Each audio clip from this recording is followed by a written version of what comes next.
Halo semuanya. Banyak orang berpikir bahwa semua orang yang terlahir cacat di dunia ini memiliki kesempatan yang sedikit untuk membantu orang lain. Jangankan untuk membantu orang, untuk hidup saja mereka pun kesulitan. Namun, gak buat anak ini. Dia malah menjadi sumber inspirasi untuk orang lain, walaupun orang tuanya sendiri gak memperdulikan dirinya.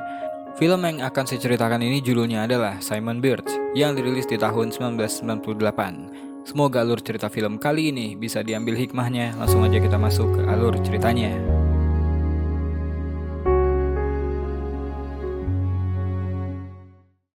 Film ini diawali dari sebuah proses persalinan di rumah sakit ibu dan anak. Ada seorang ibu yang melakukan proses persalinan paling kecil yang tercatat dalam sejarah. Si ibu kaget karena ketika dia bersin, bayinya langsung keluar. Saking kecilnya si bayi waktu itu. Pak suami pun dikabari kalau persalinan istrinya lancar. Dia pun kaget melihat kondisi anaknya yang gak normal.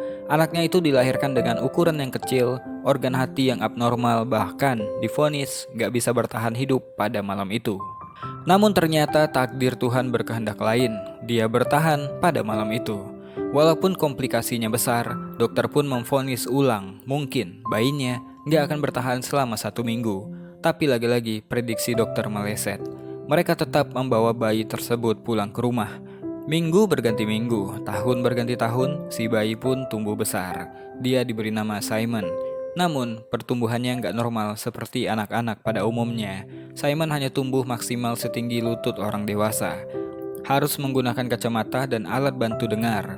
Simon punya sahabat baik bernama Joe. Simon dan Joe adalah sahabat yang nggak terpisahkan. Hari itu mereka pergi ke lapangan baseball untuk bertanding. Joe punya ibu yang sangat suportif, namanya Rebecca, wanita yang sangat cantik. Bisa dibilang, selain Joe, Simon juga mendapatkan perhatian yang sama dari Rebecca. Berbeda dengan ayah dan ibu Simon yang gak peduli dengan anaknya sendiri. Ketika pada giliran Simon, dia dilarang untuk memukul karena strike zone-nya sangat kecil sehingga dia bisa pergi ke base karena kesalahan pelempar bola. Selain baseball, mereka berdua juga bersekolah di sekolah Kristen di kotanya. Di sekolah minggu itu mereka diajari oleh seorang guru bernama Livy. Seorang guru yang bisa dibilang galak banget. Ketika Livy meninggalkan kelas, mereka semua pun bermain-main dengan Simon Birch. Mereka sangat suka menggendong Simon karena Simon punya tubuh yang sangat kecil dan ringan. Karena kelas ribut, Livy pun masuk kembali. Namun, yang dimarahi malah Simon sendiri. Padahal anak sekecil itu nggak mungkin bisa naik ke atas kalau nggak digendong oleh teman-temannya. Joe dan Simon juga sering menghabiskan waktu untuk berenang di danau. Ketika itu, mereka bertemu dengan teman mereka yang bernama Anna dan Marjorie. Simon sangat menyukai Marjorie. I think Marjorie likes you. She said you were cute. She means cute like a baby turtle is cute. If you were me, you'd know too.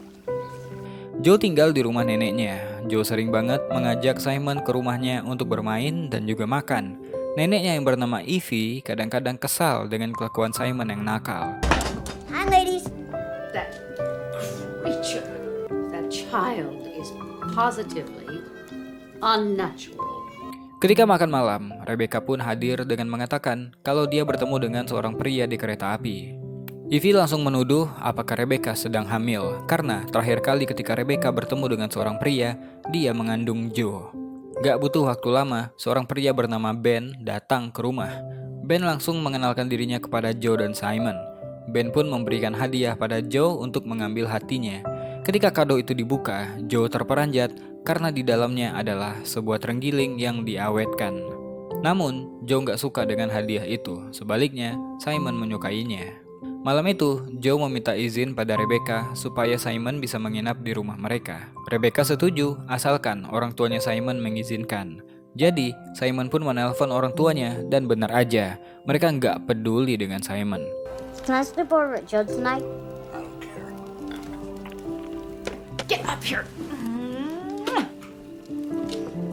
Simon udah terbiasa dengan perlakuan orang tuanya. Hanya Rebecca lah yang menyayangi Simon seperti anaknya sendiri. Simon menyukai Ben, namun Joe gak suka hanya karena hadiah yang diberikan oleh Ben tadi. Menurut Simon, mungkin Tuhan mengirimkan Ben untuk menjadi ayahnya, mengingat Joe belum dikasih tahu Rebecca tentang siapa ayah kandungnya yang sebenarnya. Rebecca akan memberitahu Joe tentang ayah kandungnya ketika Joe sudah cukup umur dan siap menerima informasi itu. Suatu pagi di hari Minggu yang cerah, Rebecca pergi ke gereja bersama Joe dan Ben.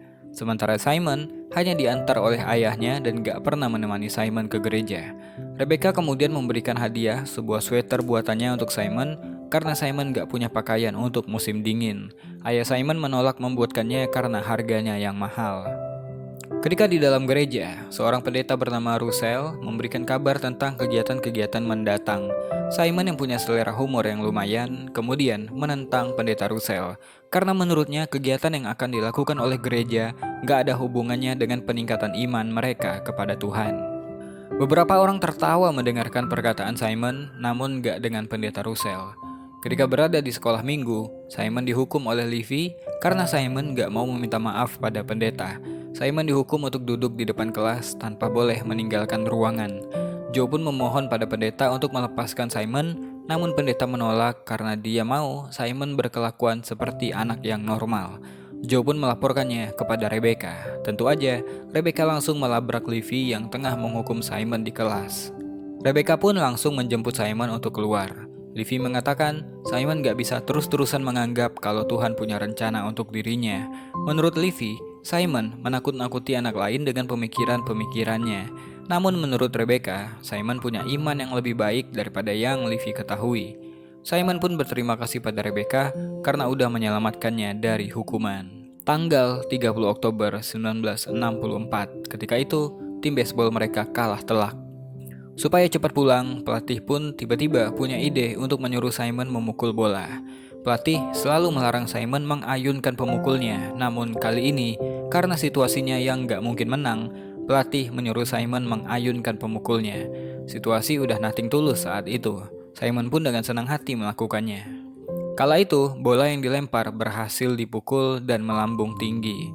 Di saat yang sama, Rebecca datang ke lapangan. Bola yang melambung tinggi itu nggak sengaja mengenai kepala Rebecca hingga Rebecca pun meninggal dunia.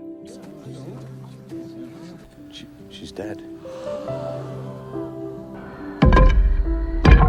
Kesedihan pun dirasakan oleh Simon. Dia merasa bersalah banget karena udah memukul bola tersebut. Ketika Rebecca dimakamkan, Simon hanya muncul dari kejauhan karena merasa bersalah dengan Joe, sahabatnya. Ketika Joe pulang ke rumah, Joe melihat ada bingkisan untuknya. Isinya adalah koleksi kartu baseball kesukaannya Simon. Menurut Ben, Simon memberikan koleksi berharganya karena ini adalah caranya untuk meminta maaf. Ben pun menyuruh Joe memberikan sesuatu sebagai balasannya. Jadi siang itu Joe mengantarkan bingkisan ke rumahnya Simon dan disambut oleh ibunya. Benar aja, malam itu Simon datang membawa terenggiling ke rumahnya Joe. Dia mengatakan ibunya pingsan ketika menerima itu. Di depan teras, mereka pun berbicara. Joe mengira Simon akan memberikannya bola baseball yang dia pukul, namun Simon gak pernah memungutnya. Simon merasa ayahnya Joe hadir di tragedi itu dan dialah yang mengambilnya. Simon kemudian meminta maaf atas apa yang terjadi.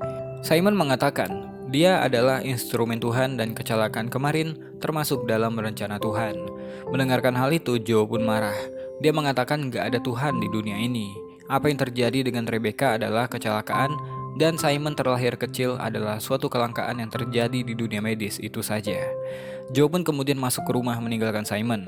Namun di kamarnya, Joe sadar bahwa sebenarnya dia nggak perlu semarah itu pada sahabatnya. Ketika kembali ke bawah, Simon udah nggak ada. Ternyata Simon pergi ke makamnya Rebecca untuk mendoakan wanita yang dia anggap sebagai ibunya itu.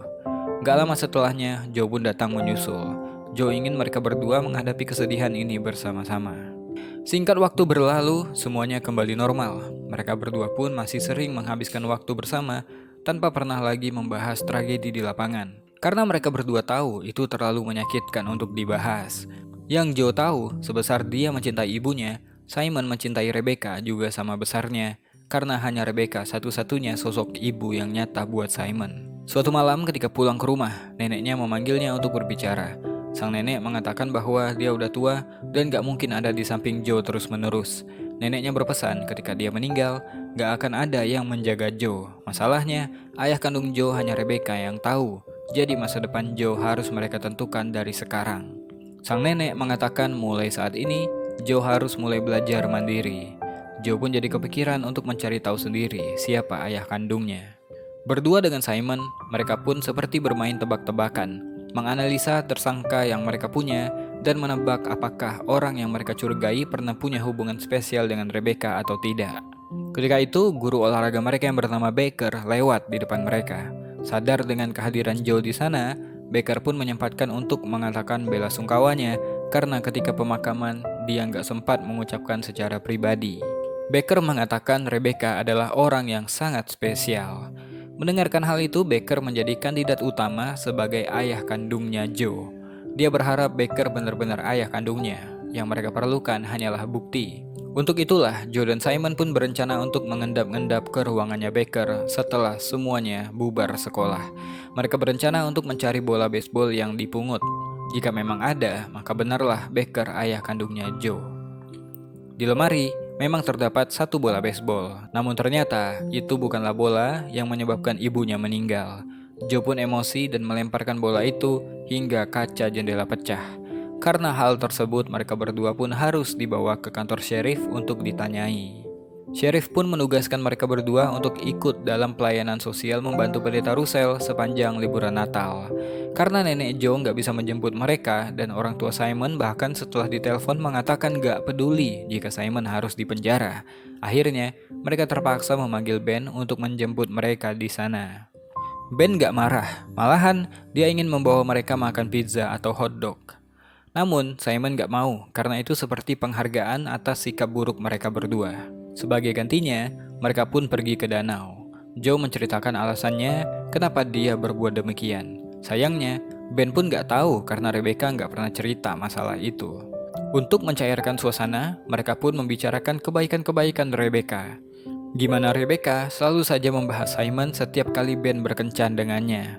Ben yakin Tuhan sudah menyiapkan rencana terbaik untuk Simon. Apalagi Simon baru berusia 12 tahun dan jalannya masih panjang. Namun Simon gak yakin dengan hal tersebut. Menurutnya, kondisi fisiknya akan membuat dia gak akan berumur panjang. Ketika di sekolah minggu, Livy mengajak para murid untuk mempersiapkan pementasan untuk acara libur Natal. Semuanya mendapatkan peran yang bagus, dan Simon mendapatkan peran sebagai bayi Yesus. Simon gak mau karena itu terlalu kentara bagi dirinya. Tapi karena Marjorie mengatakan bahwa itu adalah hal yang keren, Simon pun mau melakukannya. Di sesi latihan, Simon dipasangi kostum. Namun, daripada seperti bedongan bayi, kostumnya lebih mirip sebagai mumi. Simon pun komplain kepada Livy. Bahkan Simon ngata-ngatai kostum merpati yang teman-temannya pakai lebih mirip alien. Livy pun mengadukan hal itu pada Russell hingga Simon dipanggil ke kantor. Kotak yang berisi kartu baseball terpaksa disita oleh pendeta Russell sampai Simon mau berhenti mengacaukan sesi latihan. Simon pun bertanya pada pendeta, apakah dia diciptakan seperti ini adalah bagian dari rencana Tuhan? Simon yakin dia adalah instrumen Tuhan untuk Tuhan jalankan rencana-rencananya. Namun pendeta yang seharusnya memberikan kesan positif malah terdengar mengecilkan hatinya Simon. Dia membenarkan bahwa Tuhan memang punya rencana yang tidak mereka ketahui, tapi Simon sebagai instrumen Tuhan adalah sesuatu yang berlebihan. Singkatnya, misa Natal pun dilakukan. Salah satu acaranya adalah pementasan teater anak-anak. Awalnya pementasan berjalan lucu dan menggemaskan sampai Simon yang tertarik dengan kecantikan Marjorie malah menariknya hingga rentetan kekacauan pun terjadi. I feel so good. If you vomit on this stage. Oh no. Karena hal tersebut, Simon dipanggil lagi oleh pendeta dan dimarahi karena udah membuat malu gereja. Russell pun membuka semua kesalahan Simon belakangan ini. Pendeta udah mulai nyerah dengan Simon, apalagi orang tuanya nggak bisa dipanggil karena nggak pernah datang ke gereja dan mereka juga nggak peduli dengan yang Simon lakukan. Pendeta ingin Simon berhenti berkelakuan buruk sementara ini dan Simon dilarang untuk ikut kemah libur Natal. Sebelum pendeta pergi, Simon bertanya hal yang sama.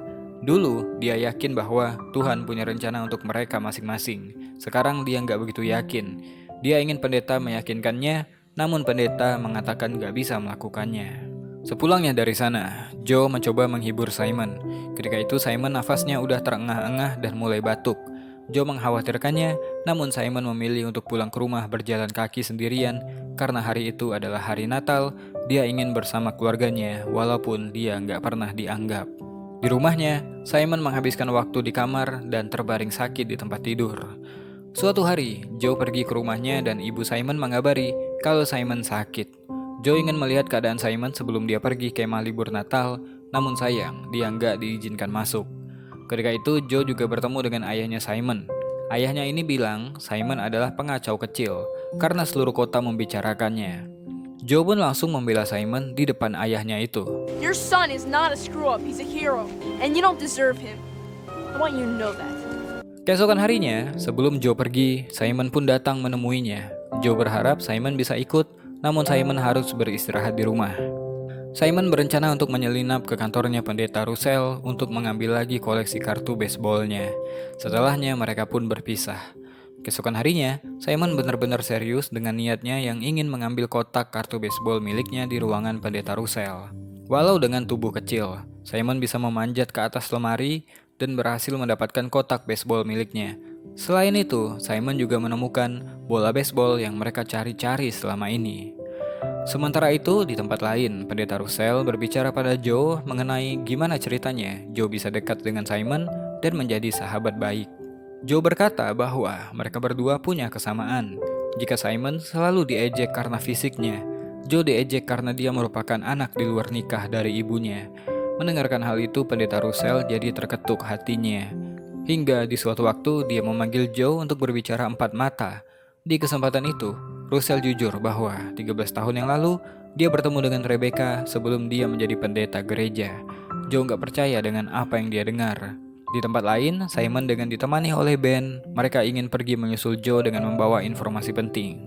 Mereka pun sampai tepat pada waktunya dan mengkonfirmasi bahwa apa yang dikatakan oleh pendeta Russell adalah benar.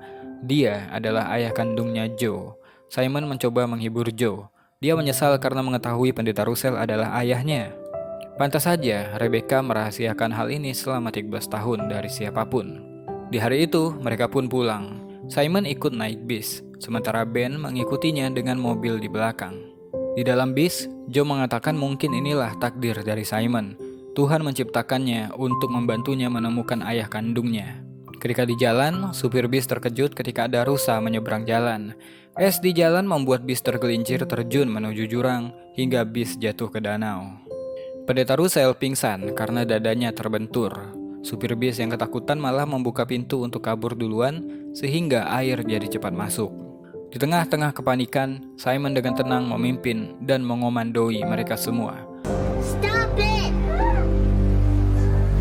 I'm not going to let anything happen to any of you. Understand?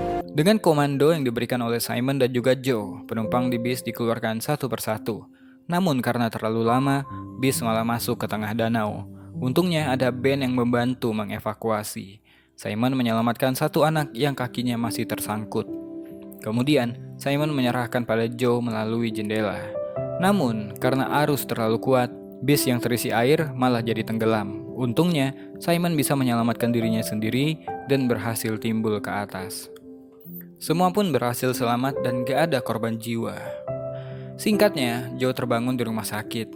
Dia pun langsung meminta Ben menemaninya bertemu Simon yang dirawat di ruangan lain. Ketika itu, Joe senang ada Marjorie di sana menemani Simon. Marjorie mengatakan kalau Simon adalah anak pemberani karena berkatnya anak-anak di dalam bis bisa selamat. You're a hero, Simon Birch. Sayangnya, Simon gak mendengar kata-kata manis dari Marjorie karena Simon tengah tertidur.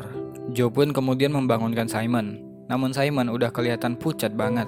Simon bangga dengan dirinya yang udah menyelamatkan anak-anak kemarin. Simon pun menyuruh Joe berjanji untuk menyimpan kartu-kartu baseball kesayangannya. Did you see how the children listened to me because of the way I looked? Simon, you're the best friend I ever had. Gotta go now. Di siang itu, Simon pun meninggal dunia di depan sahabat baik sepanjang hidupnya. Setelah Simon gak ada, Joe tetap melakukan kebiasaannya berlari di hutan dan berenang di danau. Setelah Natal, neneknya Joe meninggal karena stroke. Joe nggak mau tinggal dengan pendeta Russell, jadi Ben mengadopsi Joe sebagai anak angkatnya. Joe sangat bersyukur ada Ben di hidupnya. Bertahun-tahun berlalu, Joe tumbuh besar, dia masih sering berziarah ke makam Simon. Dalam hidupnya, Simon udah berkontribusi besar, terutama karena Simon mengenalkan Tuhan padanya, dan karena Simon juga, Joe jadi percaya bahwa Tuhan punya rencana untuk dirinya.